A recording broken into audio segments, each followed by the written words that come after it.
요한복음 18장 28절에서 38절입니다.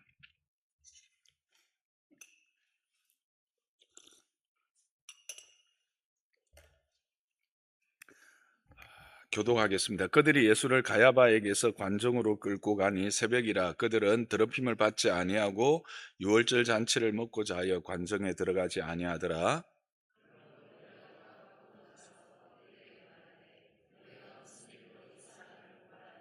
대답하여 이르되 이 사람이 행악자가 아니었더라면 우리가 당신에게 넘기지 아니하였겠나이다.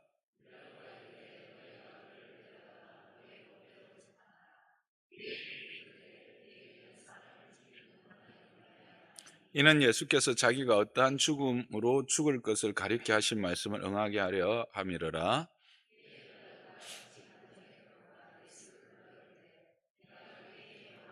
예수께서 대답하시되 내가 내게 스스로 하는 말이냐 다른 사람들이 나에게 대하여 내게 한 말이냐.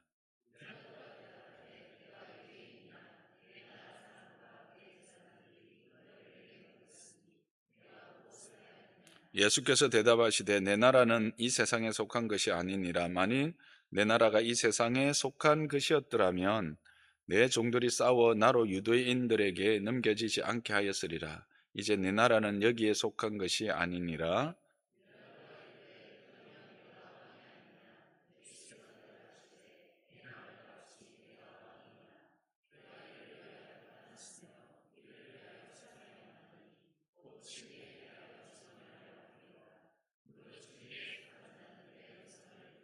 함께 읽습니다.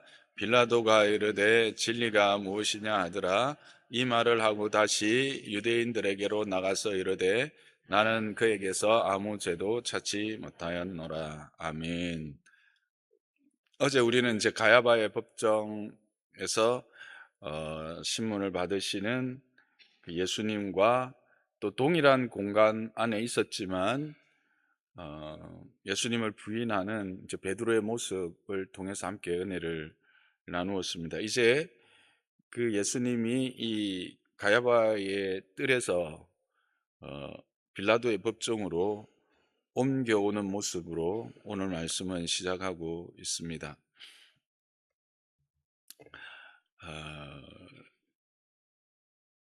근데 그 때가 뭐라고 말하고 있습니까? 새벽이라 그렇게 이야기합니다. 이제 새벽이라고 하는 것은 밤새도록 예수님을 몰아붙였고 예수님이 시달렸다라고 하는 것이죠. 이제 그 새벽에 그들이 서둘러서 예수님을 빌라도의 법정에 데리고 옵니다. 왜 그랬을까요? 왜 서둘렀을까요?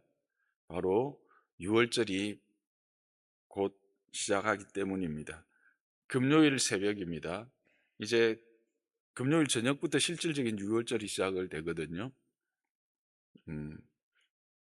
자기들이 지켜야 될 어떤 종교적인 일정 때문입니다. 그러면서 예수님을 관정으로 끌고 갔지만 자기들은 관정 안으로 들어가려고 합니까? 네, 들어가려고 하지 않습니다. 왜 그렇습니까? 더럽힘을 받지 아니하려고 그렇다 합니다. 더럽힘을 받지 아니하고 유월절을 먹고자 함이라. 이제 더럽히지 않다라고 하는 것은 이 의식적 부정함입니다. 그러니까 그들은 이방인의 그 유월절에 이렇게 안식일이나 이방인의 뜰, 이방인에게 가는 것은 부정하다라고 했고 그런 사람은 부정한 사람은 유월절에 참여할 수 없었기 때문이죠. 근데 여러분 이 모습이 참 지금 우리가 보니까 너무 웃기지 않습니까? 유월절이 무엇을 위한 유월절이며 누구를 위한 유월절이며 왜 허락하신 유월절입니까?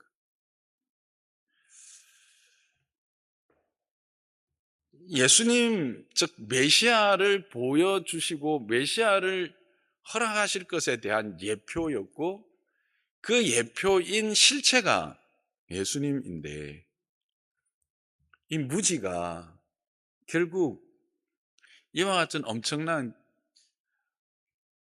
죄를 범하게 되는 겁니다.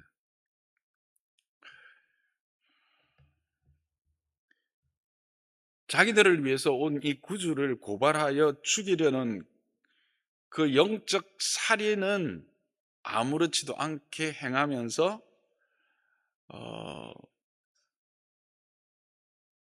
어떤 종교적인 의식을 따라서 더럽혀지지 않겠다는 것, 그 더럽혀지는 것을 참지 못한다는 것, 이게 바로 외식의 아주 전형적인 모습이죠. 외식이라는 게 뭐냐 하면 원래 의미는 연극 배우가 가면을 쓰고 무대 위에서 연기한다라는 뜻입니다. 겉으로는 이 사람들 참 거룩하게 보이죠. 머리술도 요즘도 유대인들 보면 그 막 머리술하고 여기 뭐 손에 이렇게 감고 모자 같은 데 쓰고 이마에 뭐 이렇게 하는 거.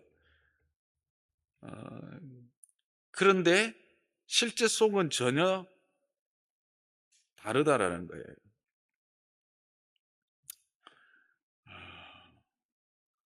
경건의 모양은 있지만 경건의 능력이 없는 그런 모습을 봅니다.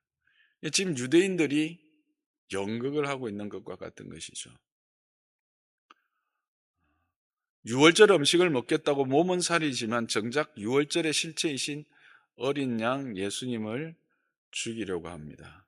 손에 들어오면 피하려 하면서도 마음의 죄는 아무렇지도 않게 여기는 것이죠.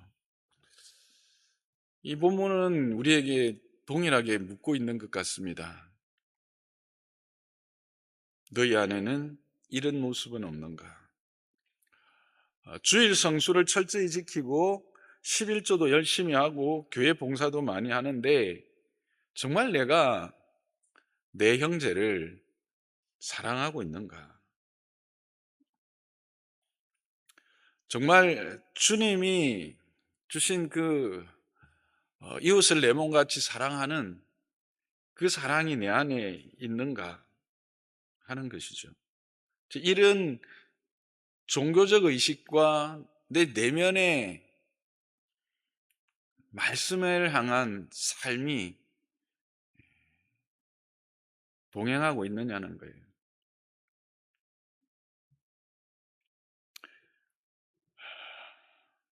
경건의 모양은 지키는데 내 자존심과 내 욕심과 내 기득권을 지키는데 오히려 더 열심이지 않는가. 그렇다면 우리는 어쩌면 오늘 이 유대인들과 또 대제사장들의 무리들과 다를 바 없다 하는 생각을 하게 됩니다.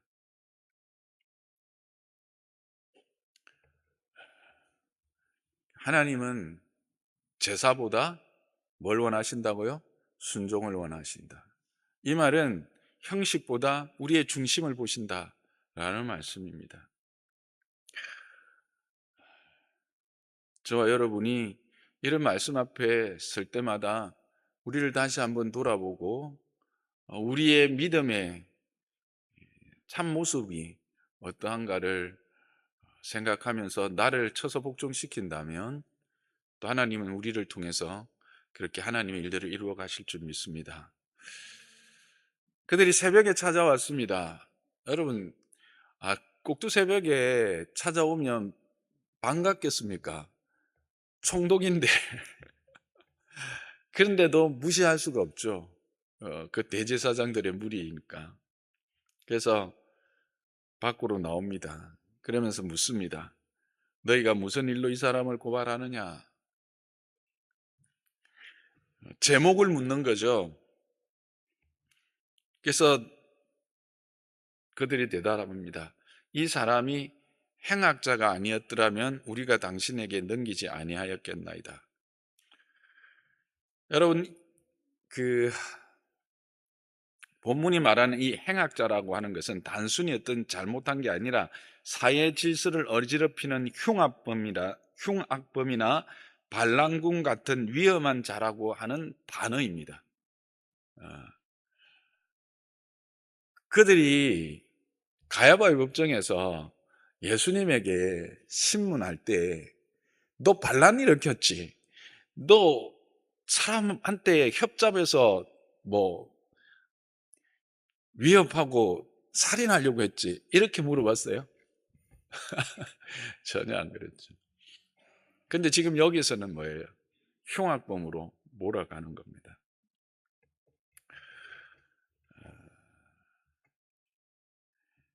이 세상이 이렇습니다. 선을 악이라고, 악을 선이라고 합니다. 자기 목적을 이루기 위해서는 그 얼굴색 하나 안 바뀌고 말을 바꾸는 것, 이게 세상인 것 같습니다. 자주 우리가 경험하지는 못하지만 저는 한두 번 경험했던 것 같습니다. 어떤 딱 자기의 그 아주 큰 불이익이 오는 어떤 순간이 딱 되니까요, 사람이 완전히 변하는 거예요. 여러분, 아니 땡 굴뚝에 연기 날까요, 안 날까요? 납니다. 저는 경험했습니다.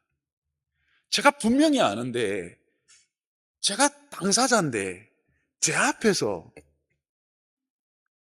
굴뚝에 연기를 내더라고요. 무슨 말인지 이해가 되십니까? 물론 물리적으로는 그게 안 됩니다만 사람이 그렇다라는 겁니다.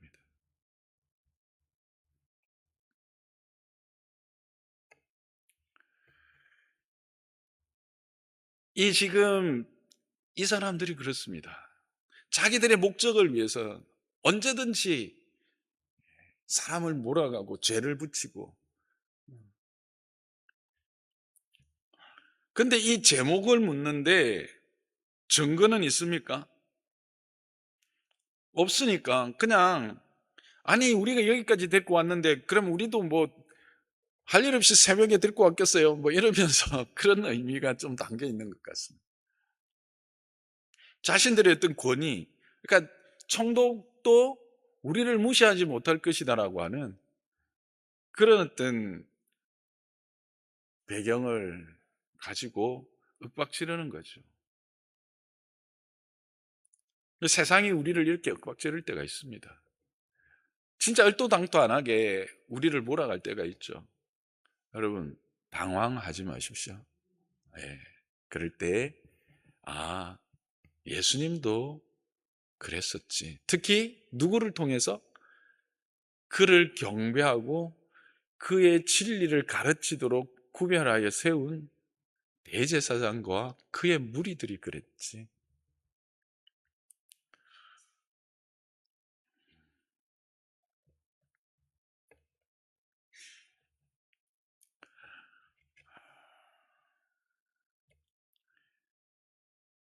그래서 빌라도가 31절에 이렇게 말합니다.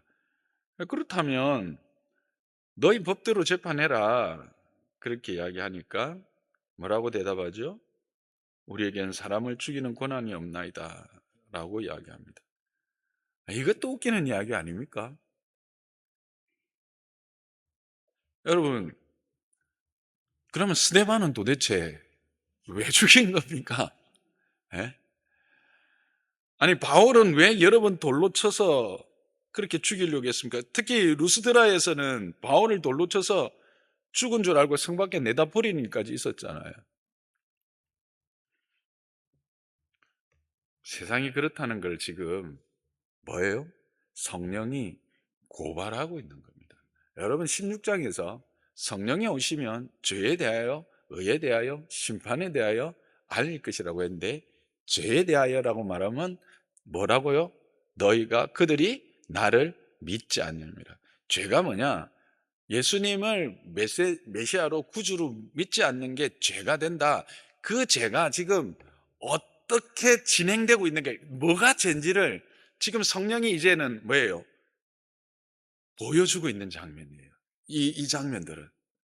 그러니까 우리가 보고 있는 이 성경은 예수님이 이제 성천하시고 나서 성령이 오셔서 감동을 통해서 기록된 말씀이 우리에게 온 거잖아요. 그러니까 이거는 지금 성령이 우리에게 전해주는 진리란 말이에요. 이 진리를 이 본문을 통해서 지금 죄가 뭔지를 확실하게 보여줍니다. 죄라는 것은 이렇게 예수가 그리스도임을 믿지 않는 것. 근데 그 믿지 않는 과정들이 어떤 과정을 통해서 진행되고 있는가, 뭐가 죄인지 분명히 보여주시는 거죠.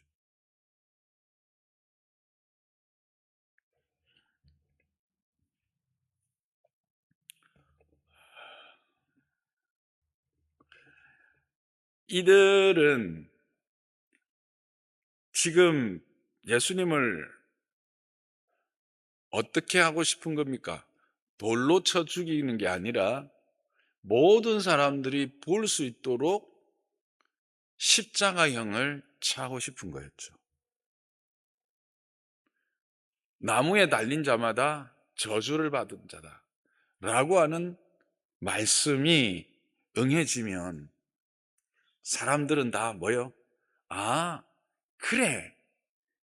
저 예수란 사람이 이 땅에서는 랍비였고 뭐 대단한 일을 행하는 것 같았지만 하나님이 저를 버렸어.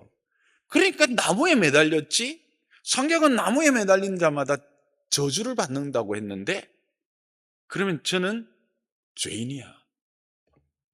불의한 자야. 라고 하는 것을 사람들에게 알리고 사람들이 그렇게 믿게 하고 싶었던 거예요. 그래서 그들은 뭐예요? 간교하게도 어, 자신들이 돌로 쳐 죽일 수도 있는데 빌라도의 법정으로 간 거죠. 근데 이게요, 왜 그렇다고요? 그들이 간교한 그 때문에 예수님이 그렇게 빌라도의 법정으로 가고 결국엔 나무에 달리실까요? 32절입니다. 함께 읽어보겠습니다. 시작. 이는 예수께서 자기가 어떠한 죽음으로 죽을 것을 가리켜 하신 말씀을 응하게 하려 하십니다. 말씀을 응하게 하려. 여러분, 인간들은 자신들의 생각대로 자신의 계산대로 움직이고 세상을 움직일 수 있다고 권력자들은 생각해요. 세상에 많은 사람들은 그래서 생각해요. 내 힘과 내 계산대로 내 계획대로 움직일 거야. 유대인들도 자신들이 만들어 놓은 그 판대로 움직일 것이라고 생각을 합니다.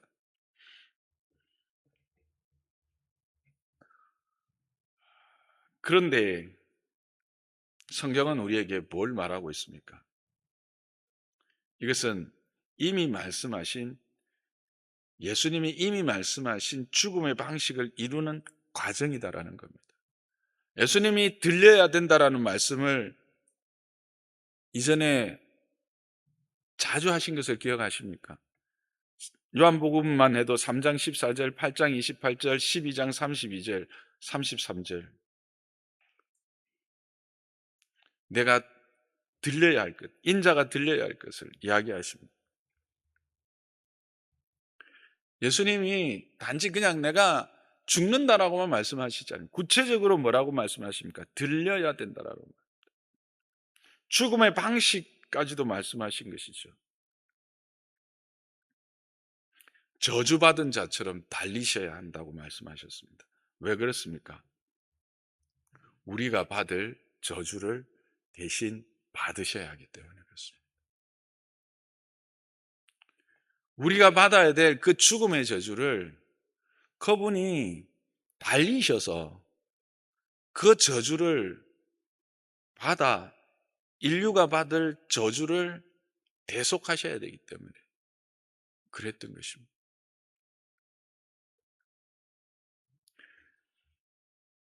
사람들은 예수님을 불의한 자라고 저주를 받은 자로 만들려고 십자가를 택했지만 그러나 하나님은 그 십자가를 통해서 오히려 하나님의 의로움을 드러내시고 그를 다시 살려서 그의 우편에 앉으심으로 하나님의 의를 예수님이 참된 공의로우심을 드러내시는 이 역전 드라마를 지금 쓰고 계신다라는 거예요. 이게 우리에게 얼마나 큰 소망이고 위로가 되는지 모릅니다. 세상은 늘 자기 계산대로 움직이는 것처럼 보인다고 했죠. 그래서 악한 자들이 이기는 것처럼 보일 때가 많지 않습니까? 거짓이 진실을 누르는 것처럼 보일 때가 있지 않습니까? 그러나 하나님의 역사는 언제나 하나님의 그 손 안에서, 그 계획 안에서 움직이고 있다는 사실을 여기서 다시 분명하게 우리에게 보여주고 계시는 것입니다. 사람은 자기의 뜻을 이루는 줄 알지만 결국 하나님께서는 말씀을 응하게 하신다라고 하는 것입니다. 여러분의 삶 가운데 우리가 그런 말 많이 하죠. 왜 예수님은 저 사람만의 예수님입니까? 왜 나의 예수님은 아니십니까? 저 사람의 예수님, 저 사람의 하나님인 것 같은데 나는 왜 그 예수님의 은혜도, 그 사랑도, 그의 공급도 내 것은 아닙니까? 라고 생각하고 불평할 때가 혹 있을 수 있습니다. 그러나 우리의 모든 삶의 여정과 삶은 하나님이 우리를 위해서 만들어 놓으신 가장 아름답고 복된 길로 그의 계획 안에서 진행되고 있다는 사실을 기억하는 저와 여러분 되기를 주님의 이름으로 축복합니다.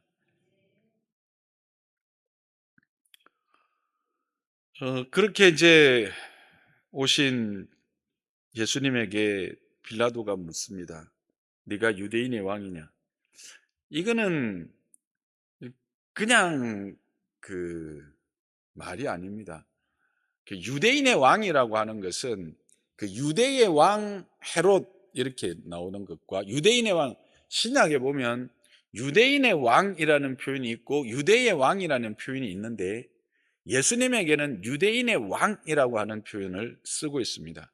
가장 먼저 쓴 사람들이 누구입니까? 동방 박사들이죠. 그래서 성경에 신약에 계속되는 유대인의 왕이라는 것은 바로 약속한 메시아를 말하는 호칭입니다.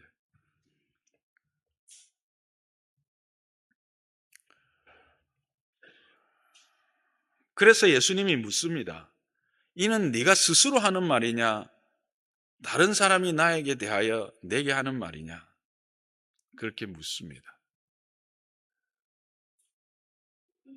이 뜻을 너 알고 있니? 뭐 이런 뜻 의미도 있지만 너 정말 그 말을 알고 너가 하는 말이니? 아니면 들어서 하는 말이니? 그걸 묻는 거죠. 근데 이게 어디에서 들었던 질문 아닙니까? 가이사라 빌립보에서 얘들아, 세상이 나를 누구로 하냐? 그럼 너희는 나를 누구로 하냐?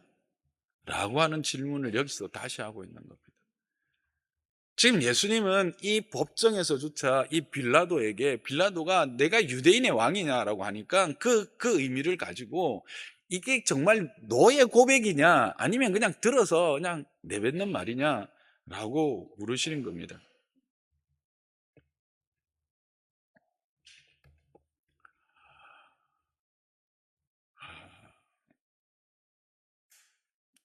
근데 이 모습은 또 우리에게 어떤 모습을 보여줍니까?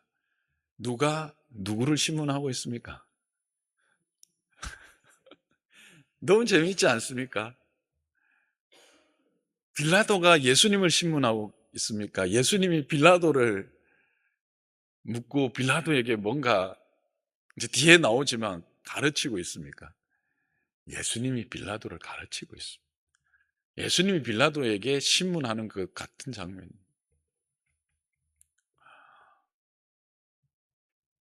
성경은 여기에서 누가 왕인가, 누가 통치자인가, 누가 지배자인가 우리에게 보여주고자 하는 겁니다. 예수님이 오늘 것처럼 내가 왕이다. 나중에 이제 나오죠. 그거를 지금 성령은 이 장면을 통해서 보여주고 있습니다. 예, 여러분, 성경을 읽을 때 그냥 글자로만 읽지 말고 제가 한 번씩 말씀드리죠. 그림을 한번 그려보시라고요. 그 문맥이나 이런 것들을 보면서 그 장면들을 한번 이렇게 상상을 해 보시라고요. 그러면 참 재미있습니다. 그리고 많은 것들을 우리가 보게 됩니다. 어떤 이들은 이 성화 있잖아요. 이제 그림들을 보고, 근데 그냥 막 그 예수님 얼굴이나 이런 성화가 아니라 이런 어떤 장면을 담은 그 그림을 보고 그런 묵상들을 합니다. 이번에 순장님들한테는 특별히 이제 저희들이 그 선물을 하나씩 드렸어요. 그 이제 그런 이 성경에 나오는 이런 장면들을 그림으로 그린 그런 정창균 총장님의 이제 묵상집인데, 여러분도 이제 이런 설교도 한번 들으면서 그것도 한번 보면서 한번 또 그런 말씀을 읽는 훈련도 한번 해보시면 좋겠습니다. 근데 빌라도가 어떻게 말합니까? 아, 내가 유대인이냐? 이렇게 이야기합니다. 이 말은 뭘까요? 약간 좀 짜증 섞인 반응입니다. 내가 너희 종교에 관심이 있는 그런 사람 정도로 보이느냐? 뭐 이런 거죠. 참 불쌍한 영혼입니다. 하나님이 자기 앞에서 그런 진리의 말씀을 전하고 물어보는데, 내가 유대인이냐? 내가 뭘, 네 대답에 왜 답해야 돼? 이런 투 아닙니까? 그죠? 그, 이 냉소적 태도, 이 세상이 그런 것 같아요. 우리가 참 이 보배로운 진리를 가지고 그들 앞에 나가지만 그들은 어떻게 반응합니까? 빌라도처럼 반응할 때가 많습니다. 아주 냉소적입니다. 그러면서 야, 뭐 죄송합니다 이런 표현. 니깎게 믿는 그게 뭐 대단하다고 그거 가지고 뭐 난 예수 안 믿어도 잘 먹고 잘 살고 니보다 좋은 차 타고 니보다 좋은 집에 살고 내 자식들은 더 좋은 학교 가고 근데 뭘 내보고 네가 그걸 믿으라고 뭐 속으로 웃기고 있네. 그런 장면들을 여러분 한 번씩 접하게 되죠. 이 장면을 생각하시면서 그래, 넌 참 어리석다. 진리가 구원이 생명이 너 앞에 있는데 너는 그때 빌라도와 동일하구나. 측은히 여기고 불쌍히 여기시고 기도하시기 바랍니다. 기도해 주세요. 네.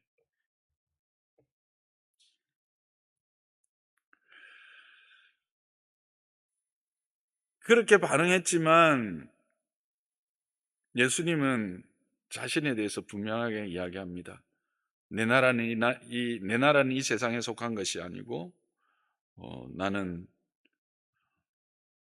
참 왕으로 이 땅에 왔다는 것을 말씀하시죠. 여러분, 그분의 나라는 땅에 속한 것이 아니죠. 그분이 결박당한 것이 힘이 없어서가 아니라는 걸 우리는 알고 있죠.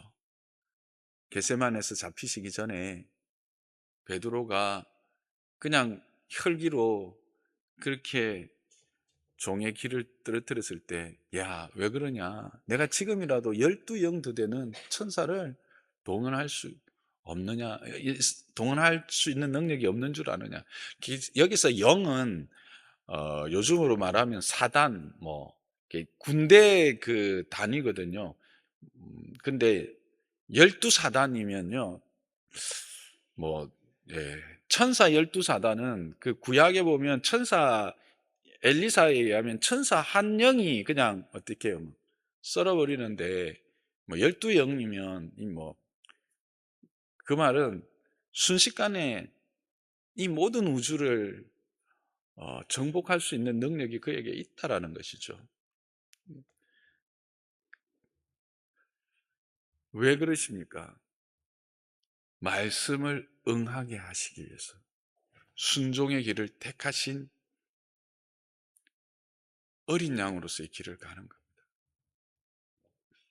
그래서 37절에 이런 말씀하시죠. 내가 이를 위하여 태어났으며 이를 위하여 세상에 왔다라고 말합니다. 여러분, 우리는 세상으로부터 이런 빌라도 앞에서 빌라도의 빈정거림 같은 그런 빈정거림을 들을 수 있습니다. 나의 믿음에 대해서, 나의 고백에 대해서. 그럴 때 여러분, 우리에게 필요한 태도입니다. 내 존재 이유가 뭔가. 비록 그들의 빈정거림과 그들의 그런 모습들이 나로 하여금 좌절하게 하고 정말 힘 빠지게 하지만, 하나님이 나를 부르신 그 부름을 위한 희생과 또 그리고 나를 자녀 삼아 주셔서 허락하신 이 영광을 생각하십시오. 하나님이 우리를 어떻게 사랑하셨고 어떻게 부르셔서 어떤 존재가 되게 하셨는가 하는 겁니다.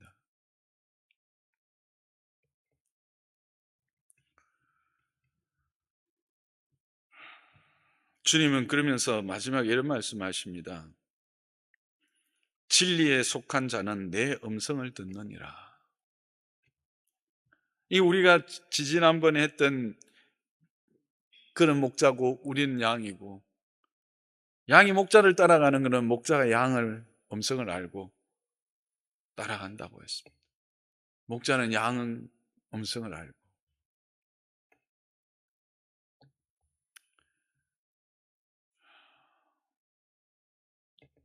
여러분, 우리는 그의 양입니다. 그리고 그는 좋은 목자이십니다.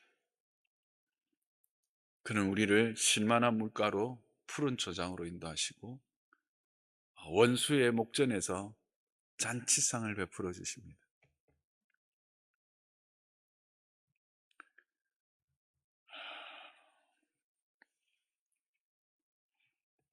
말씀을 정리하겠습니다.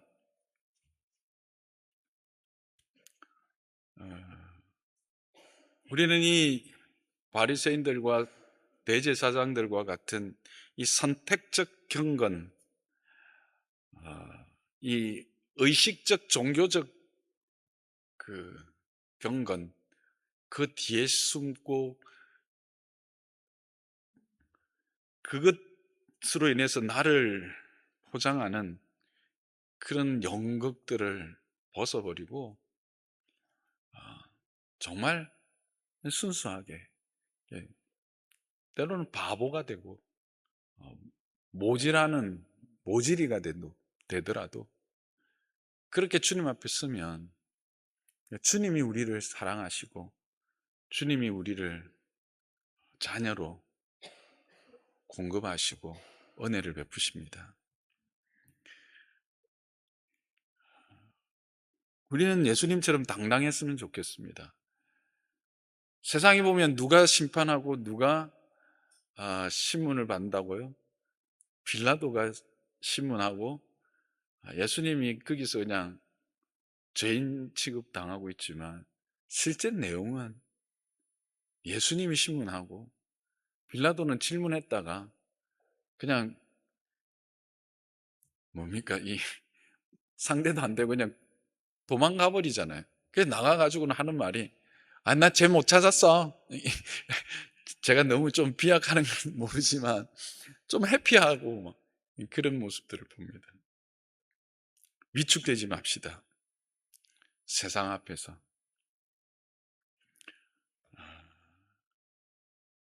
그리고 우리는 그의 음성을 듣는 그의 양이라는 사실, 그걸 기억하면서 오늘 이 밤에도 또 우리의 삶 가운데 이 장면, 이 6월절 십자가를 앞둔 그 빌라도의 법정에서 이 장면들을 생각하면서 주님이 말씀을 응하게 하셨던 그 모습을 우리도 동일하게 내 삶에서 말씀이 응하게 하는 역사를 이루어내는 저와 여러분 되기를 주님의 이름으로 부탁하고 축복합니다.